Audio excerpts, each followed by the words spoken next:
injuries, and that would have sounded and felt a whole lot better for you, I'm sure, if you had won tonight. But here's Ethan Moreau. The last time we had you on this program, you were with Steve Staios.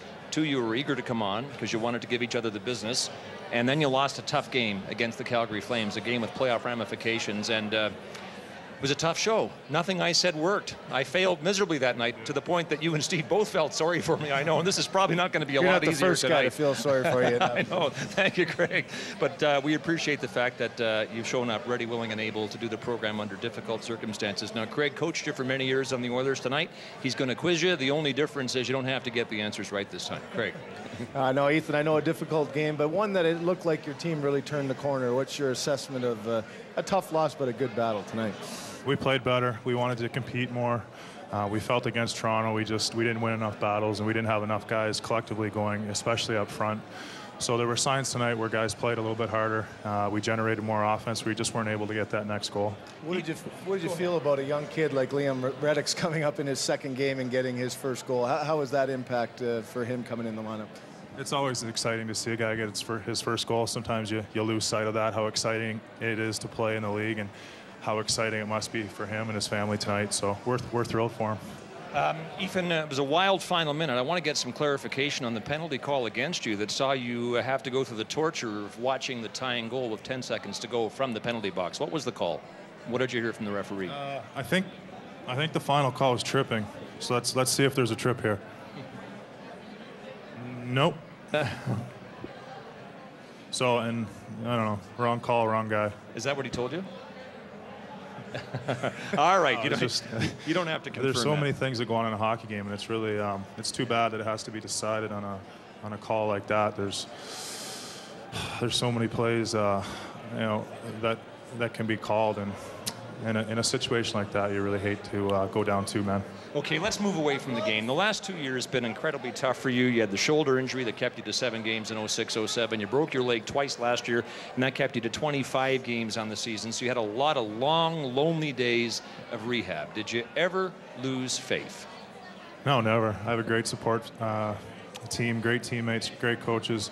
My family's amazing. There were some dark days. I'm not going to lie. There were some days that were extremely down for me, but I always knew that I'd come back and I'd be back and I'd be better than ever. I took time to work on my game, and I always had the mindset that when I came back I'd be a better player, and I think I am.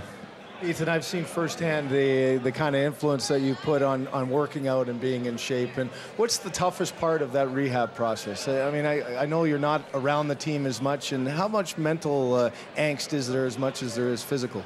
Well, I think mentally it's just all the preparation that I put into my game in the off season, and it's all for naught. With one block shot, I broke my leg, and I don't know if you broke your leg, you probably have, but your leg goes down to next to nothing, and you have no muscle mass, and you literally put in thousands of hours to get in shape and to work as hard as we do in the off season, and just one little play, all those hours are gone. So you have to start from scratch, and I had to build up my leg again. Ethan, let's bring the fans in now. We've got a question now from Dale, I think, in Saskatchewan, and it is this. After breaking your leg last season, what were your expectations of yourself coming into this season personally and team-wise? I think that speaks to the point you just made, which is you wanted to come back as a player that has played better than ever, and you've done that. But go ahead, hazard an answer here. Well, team-wise, I was really excited with the additions we made. I thought our team really excelled last year when we had those injuries with myself and Horkoff and Sheldon. The young guys really played well. So in the offseason, I was just excited to be part of the team because I knew it was going to be a great year, and it still will be. And personally, like I mentioned, I prepared to come back better than I was before. One way to describe your style of play is blood and guts throwback. So it stands to reason that Don Cherry would be a big fan of yours. Here's Grapes.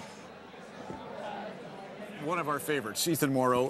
When he came up, I remember Jack Davison of Oakville, Chicago Blackhawks scouted him. Boy, I'll tell you, you want a warrior, and you want somebody on your team to be a captain. This is a captain. Watch, he gets whacked there. He really is cut here, badly cut here. But watch, he won't go off. This is what you call, this is the way they used to do in the old days. Blood would be pouring out of them like that. They wouldn't go off. They would never show their hurt. Look at it. Yeah, look at it. It's actually coming out onto the ice. And look, he goes to place defense. Oh, boy, this is a captain. I'd love to have him. I would never, you know, this guy to me is the ultimate in a hockey player. You know, you say a hockey player is a hockey player. Look at this guy. Will you see him? Looks like a slaughterhouse. Look at that. Isn't that great? What a guy. I don't think he missed a shift. Got the teeth knocked out, the whole deal. Well, no question. Just go ahead and comment. Well, first of all, I grew up in Ontario, so Hockey Night in Canada and my family and my childhood growing up has always been a huge part of my life. And watching Don Cherry every Saturday, it's I always get excited when I'm mentioned on the program and everybody calls me from back home. Even though I'm 33, my parents still get excited. And no, it's great to be recognized, and it's great to be recognized by a legend like him. And Ethan, I've seen firsthand in the room how you interact with the young players coming in, and I know the pride you take in your game and wearing the captaincy. What has that meant to you? I know it was difficult being injured right after getting named, but what's that meant to you being captain of the Edmonton Oilers? Like you said, captain of the Edmonton Oilers is not much better in hockey. Great tradition here, as you well know. It's a great lineage of guys that have worn the C. And it's just a tremendous honor that the organization, the coaching staff, and the players would put enough trust into me to wear the C. And I take tremendous pride every time I put it on, and every time I step on the ice, I try to do my best. Get all sorts of questions on this program, Ethan. Here's one for you via videotape. Hi, this is Steve from Edmonton.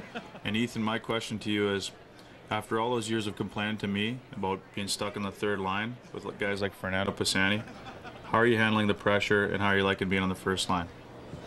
Pretty deadpan, eh? That was good. Yeah. Well, there's kind of an ongoing It looked like joke. Steve Staios, didn't it?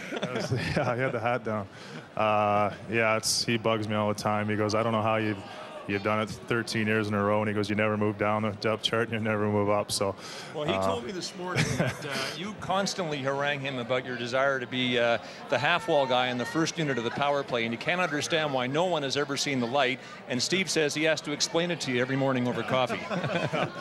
Yeah, I'm always telling him how good I am, and he's always telling me just do what you do, you're okay. But yeah, no, we have a great time in the locker room, as Simmer knows, and you know, we try to keep it light and try to keep it fun coming to the rink every day, because you know there's some long days. All right, Ethan Moreau, the captain of the Edmonton Oilers, our guest on After Hours. Lots more to discuss with Ethan when we continue live from Rexall Place in Edmonton.